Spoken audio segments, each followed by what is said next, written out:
Hello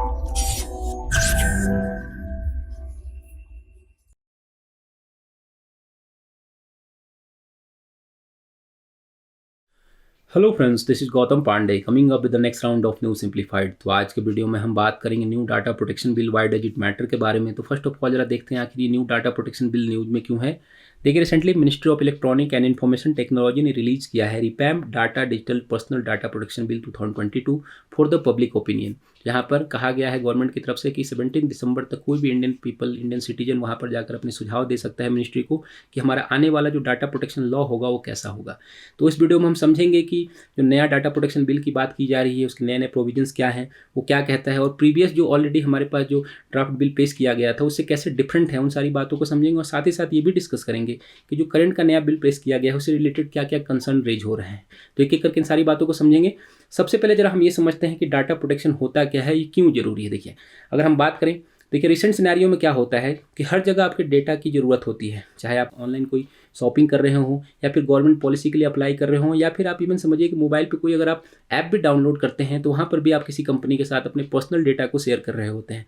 तो ऐसी situation में वर्ल्ड वाइड कहा जाता है कि जो डेटा है एज ए एसेट के तौर पर देखा जाता है उन्हें। ऐसा कहा जाता है कि करंट सिनेरियो में जो इंडस्ट्रियल रिवोल्यूशन 4.0 का एरा चल रहा है, इसमें डेटा जो है ऑयल से भी ज़्यादा इंपॉर्टेंट रोल हो गया है इनका। कहा जाता है अभी तक क्या होता था, ऑयल को सबसे इंपॉर्टेंट माना जाता था, बट अब डेटा जो हैं उन्हें ऑयल से भी ज़्यादा इंपॉर्टेंट कहा जा रहा है। क्योंकि कहा जाता है कि अगर किसी नेशन का, मान लीजिए किसी के पास अगर डेटा है तो किसी नेशन का जो जियो पॉलिटिकल सिचुएशन है उसे चेंज कर सकता है, किसी नेशन की इकोनॉमिकल कंडीशन को चेंज किया जा सकता है इस डेटा से। तो ऐसे में इंपॉर्टेंट हो जाता है गवर्नमेंट के लिए, ये गवर्नमेंट की रिस्पॉन्सिबिलिटी हो जाती है कि वो आपके डेटा को सेफ रखे। और इसी कंटेक्स्ट में अगर हम बात कर रहे हैं तो गवर्नमेंट ऑफ इंडिया ने data protection bill draft bill लेकर आई है, जिसको हम डिस्कस करने वाले हैं। तो आगे बढ़ते हैं, हम समझते हैं कि जो नया ड्राफ्ट बिल है उसके प्रोविजंस क्या क्या कहते हैं और वो पहले वाले बिल से कैसे डिफरेंट है। देखिए, अगर हम बात करें तो नया जो डाटा प्रोटेक्शन बिल लाया गया है, पहले वाले की अगर हम थोड़ा बात कर लेते हैं, जो 2019 का ड्राफ्ट डाटा बिल था उसे पेश किया गया था BN श्री कृष्णा कमेटी थी, उन्होंने ड्राफ्ट किया था, उन्होंने ही इसे गवर्नमेंट ऑफ इंडिया को प्रपोज किया था कि कुछ क्या क्या प्रोविजंस होने चाहिए 2019 के बिल में। तो उसी में कुछ रिवैम्प करके, उसमें कुछ चेंज करके गवर्नमेंट ऑफ इंडिया नया ड्राफ्ट डाटा बिल लेकर आई है और इसका नाम दिया गया है digital personal data protection bill 2022। तो ये पॉइंट हम याद रखेंगे, नाम चेंज कर दिया गया है। इसमें सबसे इंपॉर्टेंट अगर हम बात करें तो इस बिल को इंट्रोड्यूस करते हुए ministry of electronic and information technology ने कहा कि जो नया बिल है वो डिजिटल नागरिक के कॉन्सेप्ट को आइडेंटिफाई करता है, डिफाइन करता है, और डिजिटल नागरिक के जो राइट एंड ड्यूटीज है उन्हें डिफाइन करता है ये पूरा का पूरा बिल। तो यहाँ पर एक नया कॉन्सेप्ट निकल कर आ गया डिजिटल नागरिक का, तो आप इसे कहीं कोट कर सकते हैं। आगे बढ़ते हैं जरा। देखिए, अगर इंपॉर्टेंट प्रोविजंस की बात करें इस बिल की, तो इस बिल में कहा गया है कि सेंट्रल गवर्नमेंट एक नया डाटा प्रोटेक्शन बोर्ड को एस्टेब्लिश करेगी और साथ ही साथ जितने डाटा हैं उसको कैसे सेव किया जा सके उसके अच्छे इंप्लीमेंटेशन के लिए डाटा प्रोटेक्शन ऑफिसर और इंडिपेंडेंट डाटा ऑडिटर को भी अपॉइंट करेगी। तो यहाँ पर ये पॉइंट याद रखना है कि डाटा प्रोटेक्शन बोर्ड हो गया या फिर डाटा ऑडिटर हो गया या डाटा प्रोटेक्शन ऑफिसर हो गया, इन सबको अपॉइंट कौन करेगी? सेंट्रल गवर्नमेंट करेगी। तो इस बिल में गवर्नमेंट ने एक बात क्लियर कर दिया है कि जो कंपनियां हमारी डेटा को लेती हैं हमसे, जिस काम के लिए लेती हैं उसी काम के लिए अगर उसका यूज ना कर किसी अदर काम के लिए उसका यूज किया जाता है तो कंपनीज पर पेनाल्टी फाइन वगैरह लगाई जा सकती है। ये पॉइंट हम याद रखेंगे। देखिए, अगर डाटा प्रोटेक्शन बोर्ड की बात करें तो इस बोर्ड का ही ये काम होगा कि कंपनीज जो आपकी डेटा ले रही हैं उसका यूज प्रॉपर तरीके से उसी काम के लिए करें, अदर किसी काम के लिए उसके डाटा को आप यूज ना करें। और पूरा का पूरा जो लॉ होगा उसे कैसे इन्फोर्स करना है, इसे कैसे इंश्योर करना है, ये डाटा प्रोटेक्शन बोर्ड ही काम करने वाला है।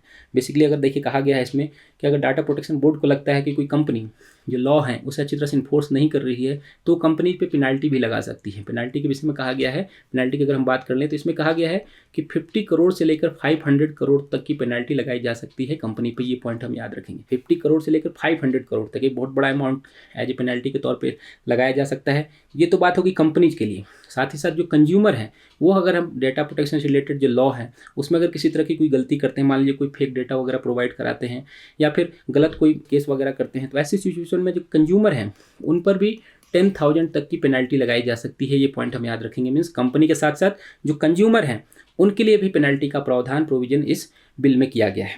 अब जरा आगे बढ़ते हैं। इस बिल में अगर देखिए बात करें तो डेटा प्रोटेक्शन को मजबूत करने के लिए राइट टू अरेजर और राइट टू फॉरगेटन का भी प्रोविजन किया गया है। ये पॉइंट भी हमारे लिए इंपॉर्टेंट है, याद रखेंगे।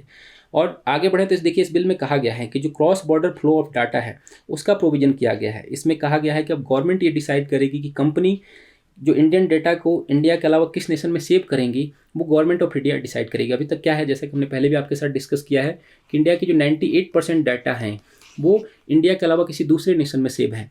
तो ऐसे में समझिए कि जो नेशन कौन से होंगे, कहाँ पर इंडियन डेटा को सेव किया जाएगा, जो कंपनीज हैं वो कहाँ डेटा को सेव करेंगी, ये डिसाइड गवर्नमेंट ऑफ इंडिया करेगी। मीन्स किस नेशन में डेटा सेव होना है, किस नेशन में नहीं होना है, ये पूरा का पूरा जो बात होगी ये डिसाइड करेगी गवर्नमेंट ऑफ इंडिया। और आगे बढ़ें तो इसमें देखिए, इसमें कहा गया है कि इसमें गवर्नमेंट ऑफ इंडिया के पास ये राइट होगा कि जो नेशन की सॉवरेनिटी एंड इंटीग्रिटी है, या फिर जो पब्लिक ऑर्डर है या सिक्योरिटी ऑफ द स्टेट जैसे इशूज़ हैं, वहाँ पर जितनी गवर्नमेंट एजेंसी हैं या कोई एजेंसी को एग्जम्पशन दे सकती है इस डाटा प्रोटेक्शन लॉ से रिलेटेड। तो ये पॉइंट हम याद रखेंगे, गवर्नमेंट के पास ये पावर होगा कि अगर वो चाहे तो किसी गवर्नमेंट एजेंसी को या सभी एजेंसीज को डाटा प्रोटेक्शन जो बिल है उसमें एग्जम्पशन दे सकती है, उसमें छूट दे सकती है। तो ये सारी बातें इसमें पूरा का पूरा प्रोविजन बताया गया है।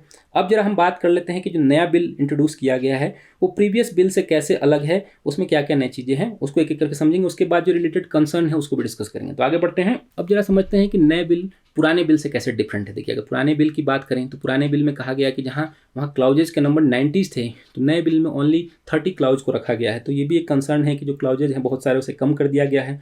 और जो इंपॉर्टेंट बात यहाँ पर क्लियर कर लेना जरूरी है कि इस जो नया बिल पेश किया गया है उसमें कहा गया है कि जो डाटा है वो सिर्फ डिजिटली डाटा होंगे, जो पर्सनल डाटा होंगे उन्हीं को कंपेयर किया जाएगा, इसमें रखा जाएगा। बेसिकली क्या है कि मान लीजिए अगर आपने कोई ऑफलाइन तरीके से जाकर कहीं पे अपना डाटा दिया है तो उसके लिए ये लॉ यहाँ पर इंपॉर्टेंट नहीं होगा। मीन्स ये सबसे इंपॉर्टेंट क्या हो गया कि जितना भी डिजिटली स्टोर किया जाएगा किसी डाटा को, मीन्स मैनुअली प्रोसेस डाटा जो होंगे इसे एक्सक्लूड रखा जाएगा इस बिल से। ये पॉइंट हम याद रखेंगे।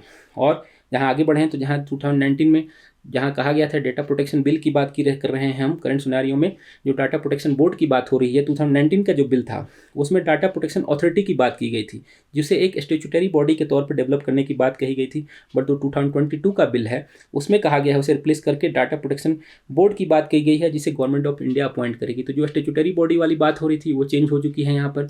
और आगे बढ़े हम तो नए बिल में जो श्री कृष्णा कमेटी ने जितना भी डाटा लोकलाइजेशन नॉर्म्स को रखा था, पुराने बिल की हम बात कर रहे हैं, जो श्री कृष्णा कमेटी ने जितने भी डाटा लोकलाइजेशन नॉर्म्स को रखा गया था श्री कृष्णा कमेटी की तरफ से, उसे रिलैक्सेशन दिया गया है। क्योंकि पहले वाले में कुछ अलग बातें थी, वो जरा डिटेल में हम नहीं जाते हैं। अब जरा समझिए यहाँ पर देखिए, पेनल्टी से रिलेटेड अगर बात करें तो प्रीवियस जो 2019 का बिल था उसमें कहा गया था कि जो पेनल्टी होगी मैक्सिमम 4 करोड़ तक होगी। और इसमें सबसे इंपॉर्टेंट बात क्या थी कि 4 करोड़ से बढ़ाकर यहाँ पे 50 करोड़ कर दिया गया है। जहाँ उसमें कहा गया था कि रूल के वायलेशन पे क्रिमिनल कन्विक्शन वगैरह हो सकता है। जो करंट का जो बिल लाया गया है इसमें एक क्लियर कर दिया गया है कि अगर कोई रूल का वायलेशन कंपनी करती भी है तो उसमें मैक्सिमम क्या होगा, 500 करोड़ का पेनल्टी लगा दिया जाएगा। बट किसी तरह का कोई क्रिमिनल कन्विक्शन की पॉसिबिलिटी नहीं देखी गई है। तो ये सबसे बड़ा एक डिफरेंसेज दिख रहा है।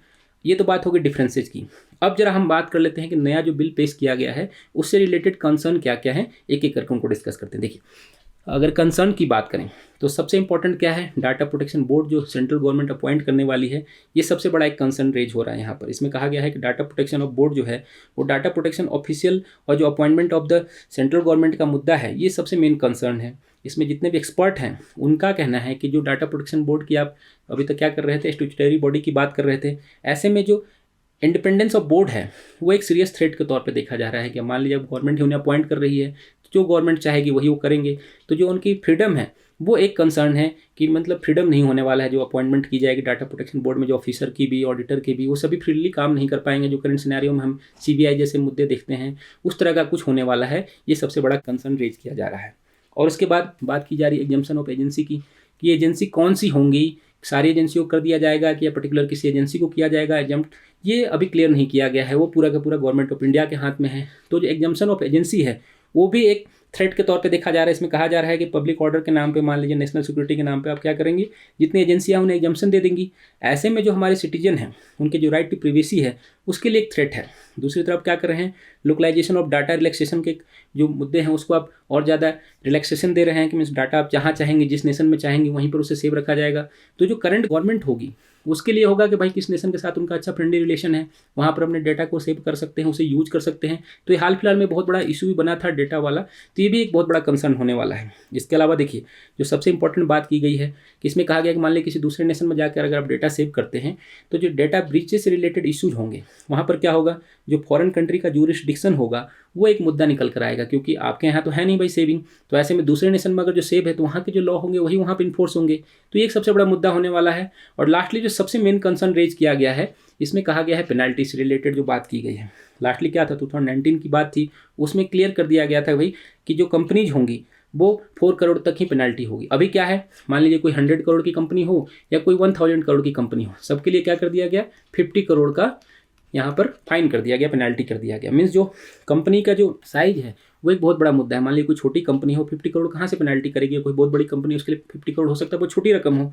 तो जो साइज ऑफ कंपनी है वो एक कंसर्न हो रहा है। जबकि 2019 में देखिए क्या बात की गई थी, जो ड्राफ्ट बिल था उसमें कहा गया था कि जो पेनल्टी होगी वो कंपनी के जो एनुअल टर्नओवर होगा उसका 4% से अधिक नहीं होगा। मीन्स मान लीजिए किसी कंपनी का एनुअल टर्नओवर 40 करोड़ हो रहा है तो इसका फिर 4% ही उसे पेनल्टी के तौर पे पेश करना पड़ेगा, से देना पड़ेगा गवर्नमेंट को। बट जो करंट की बात की गई है इसमें क्या कहा गया है कि मिनिमम 50 करोड़ और मैक्सिमम 500 करोड़ तक की पेनल्टी दी जा सकती है। और जो 500 करोड़ तक की पेनल्टी की बात की गई है, यहाँ पर भी ये पॉइंट क्या है कि इसमें मान लीजिए कोई कंपनी बहुत बड़ी कंपनी है, अगर किसी तरह की जो सिक्योरिटी से रिलेटेड जो ब्रीचेज हैं, डेटा से रिलेटेड ब्रीच करती हैं, उन्हें तोड़ती हैं, नॉर्म्स को फॉलो नहीं करती हैं, तो क्या होगा, उन पर किसी तरह का क्रिमिनल प्रोसीडिंग नहीं होगा और क्या होगा, सिर्फ 500 करोड़ का पेनल्टी दे दी जाएगी। मीन्स आप एक तरफ से क्या कर रहे हैं कि जो आपके डेटा है उसे एज ए कीमत लगा दी आपने कि मैक्सिमम पेनल्टी क्या होगी, 500 करोड़ होगी। मीन्स जो सिटीजन की प्राइवेसी है उसकी एज ए कीमत लगाई जा रही है कि 500 करोड़ तक आप पे करके किसी भी डाटा को यूज कर सकते हैं। तो इस तरह के रिलेटेड कंसर्न यहाँ पर रेज किए गए हैं।